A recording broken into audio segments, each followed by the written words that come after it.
Olá pessoal, meu nome é Amanda Costa, eu sou otorrinolaringologista, sou mestre em saúde da criança e adolescente e esse é um projeto para falarmos sobre sono das crianças. Esse projeto ele é meu, da Cristiane Fumo e da doutora Luciane Barantelli. Vamos começar hoje com a apneia obstrutiva do sono em crianças. Separei um roteiro com alguns pontos para a gente discutir de uma forma leve. No nosso curso a gente vai falar mais aprofundado desses temas. O que é a doença respiratória obstrutiva do sono nas crianças? Ela é uma disfunção da via aérea superior durante o sono. Se caracteriza pelo ronco e pelo aumento do esforço respiratório durante o sono. A gente fala que é um aumento dessa resistência da via aérea superior e da colapsabilidade faríngea.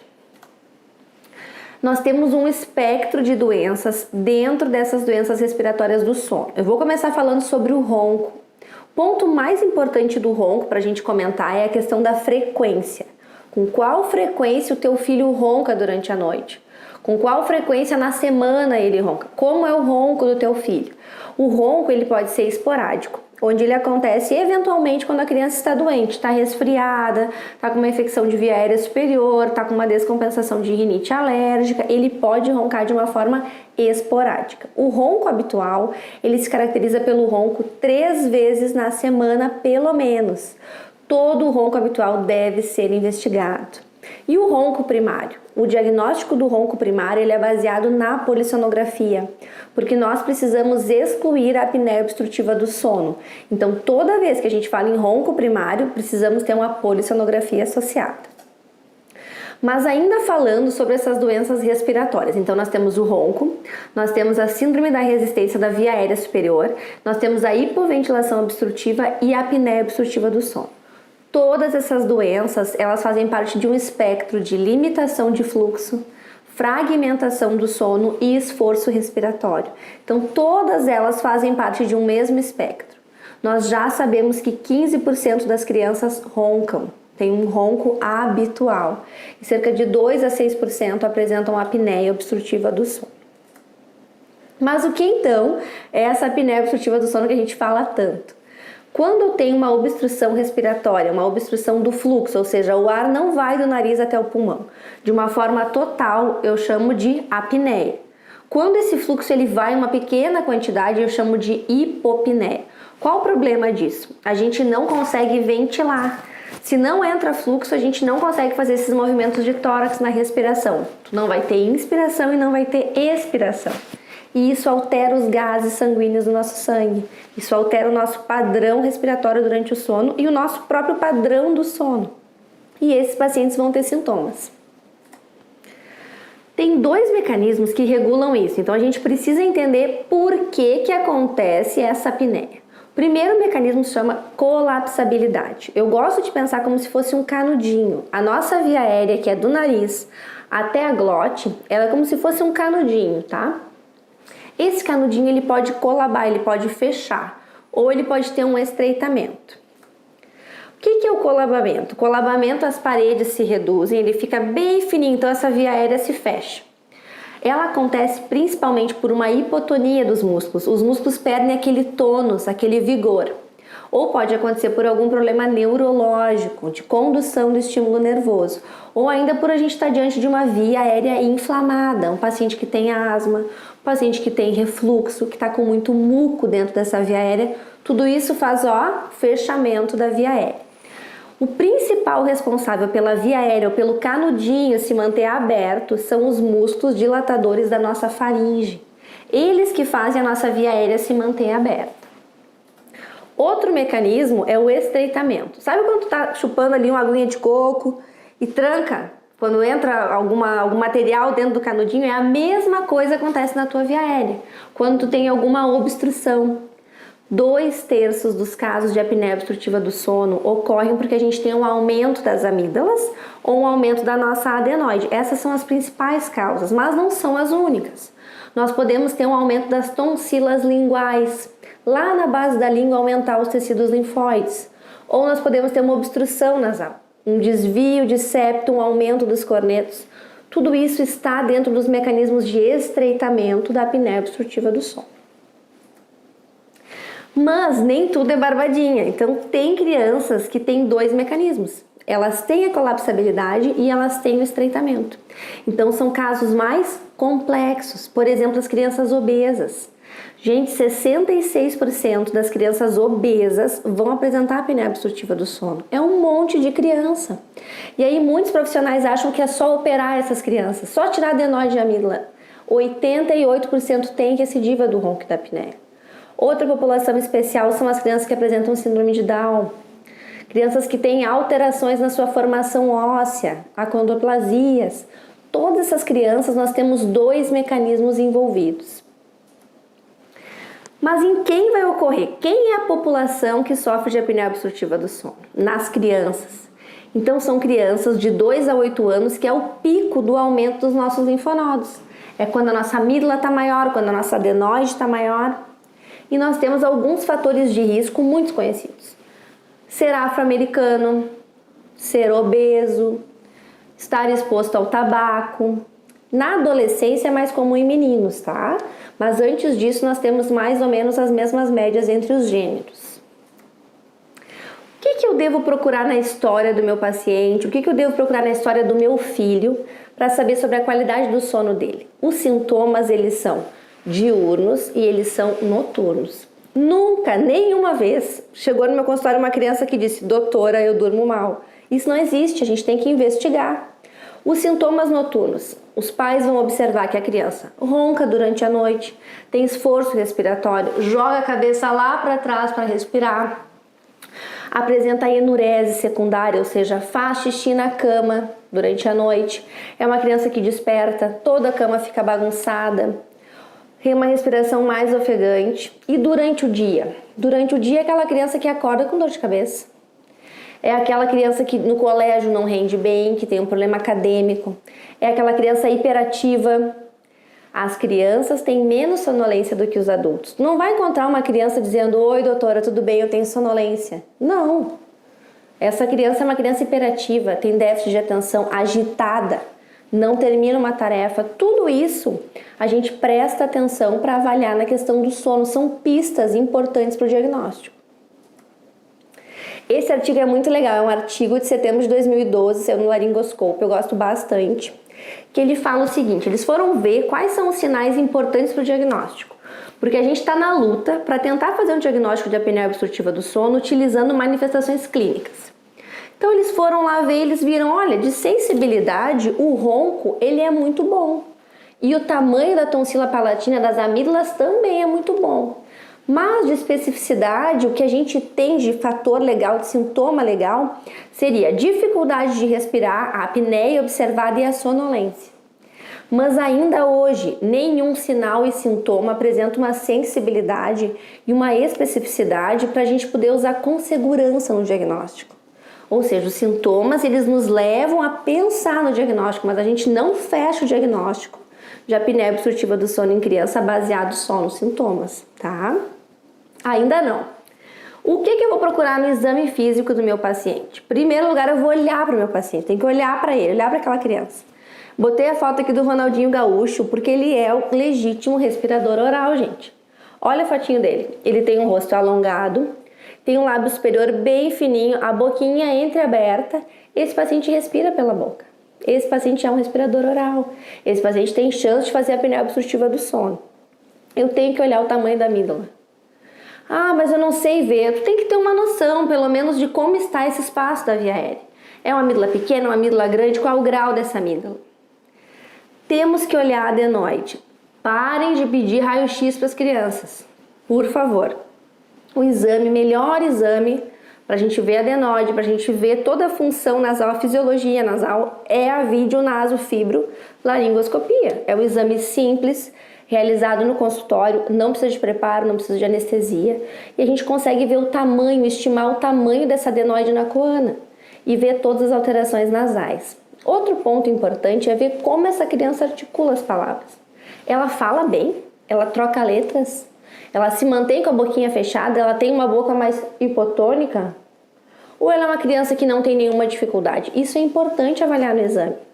Essa parte da articulação das palavras, essa parte da musculatura orofacial é muito importante na questão do ronco e da apneia. Então, qual o exame que eu tenho que pedir para essas crianças? Isso é uma briga, gente.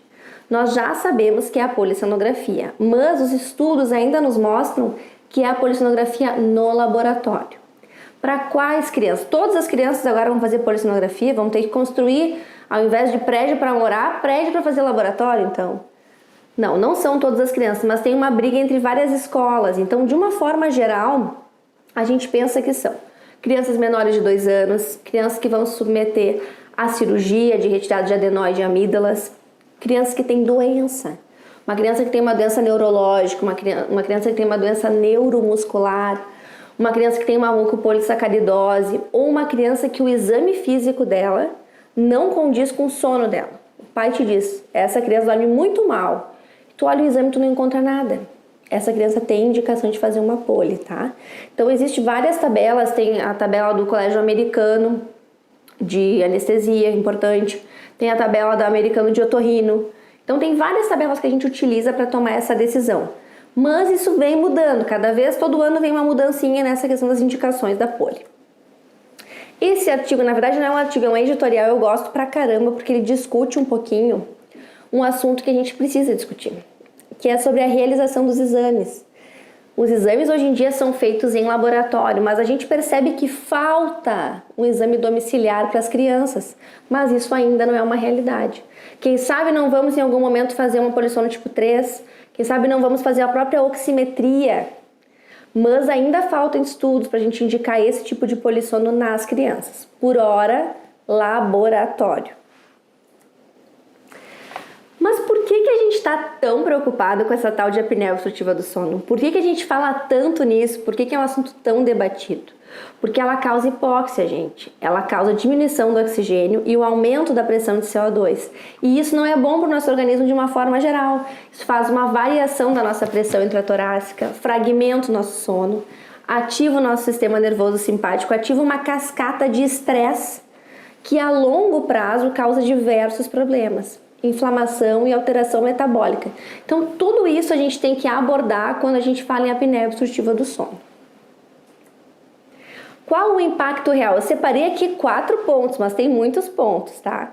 Nós temos o impacto cardiovascular nas crianças, nós temos o impacto no crescimento das crianças, o impacto no metabolismo, essa epidemia de obesidade que a gente tem visto, e na cognição e no comportamento. Quando eu falo do coração, do sistema cardiovascular, eu estou falando de uma vasoconstrição e de um remodelamento que elas vão ter. Nós temos mais casos de crianças hipertensas, criança com quadro grave de apneia, apresentando mais hipertensão. As crianças vão ter um aumento do seu tônus vascular, uma fragmentação do sono. Vocês pensem que toda noite ela está ativando o sistema nervoso simpático dela, de luta e de fuga. E isso não é bom a longo prazo, a gente já tem visto nos estudos. Outro ponto são alterações ventriculares, tanto de ventrículo direito quanto de ventrículo esquerdo. Os 2 ventrículos sofrem com a apneia obstrutiva do sono. Crescimento, né? Já dizia a vovó, a gente tem que dormir para crescer, isso é uma verdade. O hormônio GH ele é liberado durante o sono N3, é o mesmo sono que faz a nossa restituição tecidual. Se tu dorme mal, se tu tem apneia durante a noite, tu não vai ter N3, tu não vai crescer bem. Tu pode ter uma hiperatividade, tu vai ter um gasto energético muito importante durante o sono. E isso vai afetar, sim, o teu desenvolvimento e o teu crescimento. Então, crianças que querem crescer precisam dormir bem. Senão, não tem como fazer um bom desenvolvimento. Agora, um tema também que está super na moda, a questão da cognição, a questão do comportamento das crianças, né? A disfunção neurológica do nosso córtex pré-frontal. Então, o pré-frontal ele vai sendo formado até os 21 anos. Se tu dorme mal, se tu tem apneia obstrutiva do sono, tu sofre alterações nessa área tão importante do nosso cérebro. São crianças desatentas, hiperativas, com dificuldade de concluir as tarefas, crianças mais ansiosas. Nos adolescentes, nós vemos alto índice de suicídio, crianças que dormem mal, crianças privadas de sono, crianças com sono fragmentado. Então, a apneia obstrutiva do sono, ela entra nesse cenário de crianças já com alterações de comportamento. Agora vamos falar daquele assunto que todo mundo tem interesse, a questão da obesidade e da obesidade infantil. A apneia obstrutiva do sono, ela causa obesidade, mas a obesidade ela causa a apneia obstrutiva do sono. Então é uma via dupla que a gente tem que estudar. Por que que a apneia vai levar à obesidade? Ela vai ativar o sistema nervoso simpático. E esse sistema vai causar inflamação. Nós vamos ter aumento do cortisol, nós vamos aumentar a grelina, que aumenta muito o apetite. E essa criança vai ficar cansada. Como ela vai fazer atividade física se ela está cansada? São fatores que levam as crianças a desenvolver a obesidade. E ao mesmo tempo, a criança que é obesa, ela tem uma deposição de gordura no pescoço. Ela dificulta a ventilação. Ela tem também um estreitamento. Ela tem também uma colapsabilidade de via aérea. Ela sobrecarrega a ventilação. E ela pode sim fazer uma apneia obstrutiva do sono. Na verdade, elas fazem com muita frequência. Elas têm um aumento da resistência à leptina e elas têm inclusive um aumento da resistência à insulina. Elas têm mais chance de apresentar diabetes no futuro. Ai, Amanda, mas a apneia obstrutiva do sono não tem tratamento nas crianças. Que isso? Tem várias modalidades de tratamento da apneia obstrutiva do sono. Mas o mais importante é tu saber a causa dessa apneia. Não adianta tu sair por aí tratando sem saber qual é o real problema. Nós temos a adenotonsilectomia, temos indicações claras para a retirada das amilas da adenoide. Nós temos a utilização do CPAP, crianças com malformações craniofaciais, crianças que precisam fazer a utilização de dispositivo de CPAP. Nós temos também a avaliação do dentista para fazer uma expansão da maxila, um treinamento miofuncional muito importante e o tratamento nasal. 30% da nossa resistência à passagem de ar vem do nariz. Então, todas essas modalidades de tratamento nós vamos ver com calma no nosso curso, Sono para Pediatras, mas eu já deixo o recado, nós temos tratamento para apneia obstrutiva do sono em crianças. É uma ilusão tu achar que não tem tratamento e não indicar um diagnóstico adequado. Queria deixar alguns lembretes então, vamos lá. Roncar e ter pausas respiratórias não é normal em nenhuma faixa etária. Lembre, existe o ronco esporádico, né? Paciente que está com uma rinite alérgica, mas isso é menos de 3 vezes na semana, é raro acontecer. O diagnóstico da apneia obstrutiva do sono ele é realizado baseado no bom senso, tem que ter bom senso, e na polissonografia do laboratório. Isso vai mudar? Vai mudar, mas ainda não temos evidências para indicar de forma domiciliar e nem as oximetrias ainda não são realidade nesse cenário. A observação do ronco e da apneia, gente, faz parte da consulta. A família precisa ver essas crianças dormirem, senão não tem como a gente fazer um diagnóstico. Às vezes vem um familiar que não é o familiar que está mais com a criança para informar sobre o sono. Nós precisamos olhar o sono como a gente olha o calendário vacinal, sempre, em todas as consultas. E os pais precisam observar isso também, é importante. O impacto negativo da apneia obstrutiva do sono, ele é imenso, tá? Cardiovascular, endócrino e neurocognitivo. E muitas alterações, elas são irreversíveis, então temos que fazer o diagnóstico e o tratamento. E existe tratamento para apneia obstrutiva do sono, então não existe mais essa desculpa, nós temos que estudar melhor os tratamentos para indicar com precisão. Não adianta indicar um tratamento que não é a causa da apneia obstrutiva do sono. Pessoal, queria agradecer então, essa foi a nossa primeira aula de apneia obstrutiva do sono em crianças. Esse é um projeto meu, da doutora Cristiane Fumo e da doutora Luciane Barantelli. É com muito prazer, muita alegria que a gente quer falar um pouco mais de sono em crianças para a comunidade, para profissionais de saúde. Abração!